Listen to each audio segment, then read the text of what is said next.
حضرت محمد مصطفیٰ صلی اللہ علیہ وآلہ وسلم نے صحابہ کرام رضی اللہ تعالیٰ عنہ سے خطاب کرتے ہوئے فرمایا، لوگو دشمن کے ساتھ جنگ کی خواہش اور تمنا دل میں نہ رکھا کرو، بلکہ اللہ تعالیٰ سے امن و عافیت کی دعا کیا کرو۔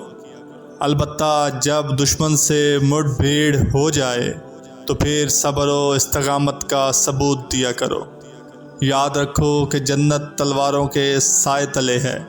اس کے بعد آپ صلی اللہ علیہ وآلہ وسلم نے یوں دعا کی، اے اللہ کتاب کے نازل کرنے والے، بادل بھیجنے والے، دشمنوں کے دستوں کو شکست دینے والے، انہیں شکست دے اور دشمنوں کے مقابلے میں ہماری مدد کر۔